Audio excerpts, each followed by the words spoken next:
From the time we wake up, during our time at work, to our return home, we use patented inventions every day. They are almost inescapable and have a large role in how our lives develop. Patents are one of the few rights mentioned within the Constitution itself, located within Article 1, Section 8. So, what is a patent? According to the United States Patent and Trademark Office, the USPTO, a patent is a grant of a property right to the inventor which includes the right to exclude others from making, using, offering for sale, or selling the invention in the United States or importing the invention into the United States. There are three types of patents: utility, design, and plant.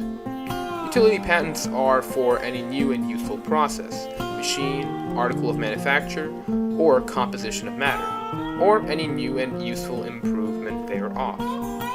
Design patents are given for a new, original, and ornamental design for an article of manufacture. Plant patents are rare and are given to anyone who invents or discovers and asexually reproduces any distinct and new variety of plant. A large amount of you have probably heard the word patent quite a lot recently, especially if you consume any form of media. You've most likely seen it connected with the word troll. Welcome to the world of so-called patent trolls. A patent troll is someone that makes their money by filing frivolous lawsuits against companies with the hope that these companies will pay a fee to settle rather than go to court. Patents. They're basically legally binding dibs. So our patent and patent enforcement system has gotten to the brink of no return. And they say, well, you're a non-practicing entity, or you're a patent troll. Don't manufacture anything, they don't create jobs. Instead, they're siphoning money from companies that do. About 2/3 of all patent lawsuits in district court last year were filed by non-practicing entities. Called patent trolls typically don't invent anything or sell anything.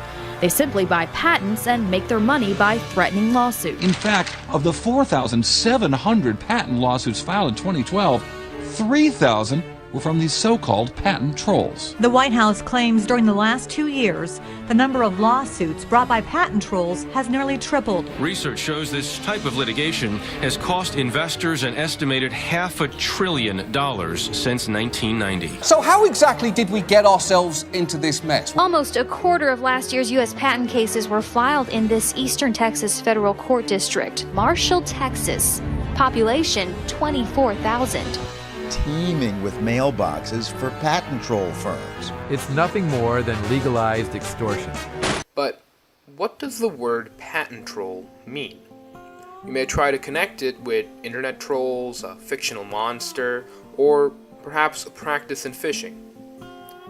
But defining a patent troll is much more complex. Why? Well, there is no definition. At least, there isn't one that is explicitly clear or agreed upon.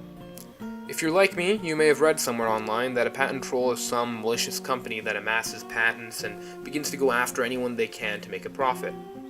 It truly paints the patent troll as an evil force to be dealt with. However, when I first met with my mentor, Mr. Vinicota, I realized my preconceptions about patent trolls were not that accurate. To emphasize this point, which of the following do you believe is a patent troll?